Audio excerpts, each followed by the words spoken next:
মৌলভীবাজার সহ দেশের ১৬টি জেলায় দেখা দিয়েছে আংশিক বন্যার সংখ্যা।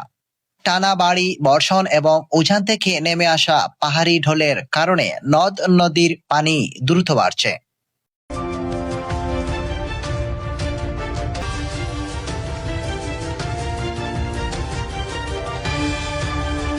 বাংলাদেশ পানি উন্নয়ন বোর্ডের বন্যা পূর্বাভাস ও সতর্কীকরণ কেন্দ্র FFWC প্রকাশিত বিশেষ বুলেটিনে বলা হয়েছে, আগামী ২৪ থেকে ৭২ ঘন্টা দেশের কয়েকটি অঞ্চলে বন্যা পরিস্থিতি অবনতি হতে পারে। তাই সংশ্লিষ্ট এলাকাগুলোতে সতর্কতা অবলম্বনের আহ্বান জানানো হয়েছে। উত্তর এবং দক্ষিণ পূর্বাঞ্চলে বেশ কয়েকটি নদ নদীর পানি দ্রুত বৃদ্ধি পেতে পারে।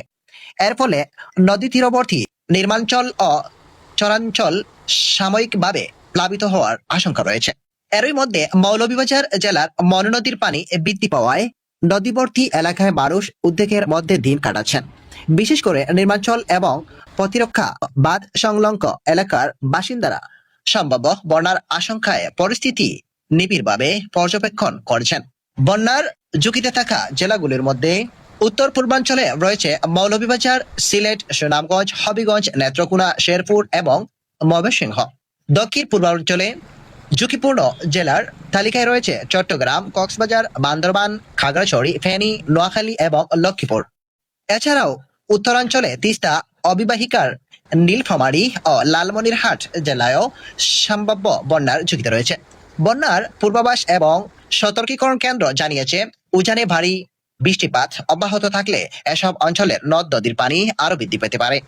নিচু এলাকা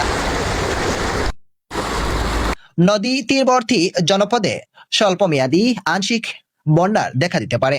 এদিকে পাহাড়ি এলাকায় অতি বৃষ্টির কারণে ভূমিধসের ঝুঁকিও বেড়েছে। বিশেষ করে পাহাড় ঘেঁষা এলাকায় বসবাসকারী মানুষের সর্বোচ্চ সতর্ক থাকার পরামর্শ দেওয়া হয়েছে। পরিস্থিতি মোকাবেলায় জেলা প্রশাসন, পানি উন্নয়ন বোর্ড, ফায়ার সার্ভিস এবং সংশ্লিষ্ট সরকারি সংস্থাগুলোকেও প্রস্তুত থাকার নির্দেশ দেওয়া হয়েছে।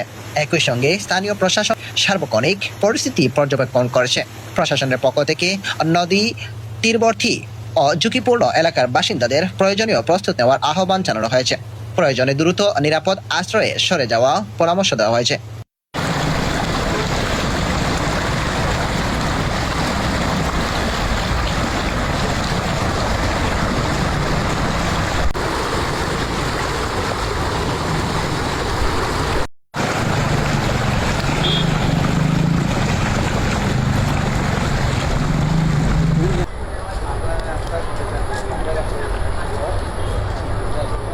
মৌলভীবাজার নিউজ 24।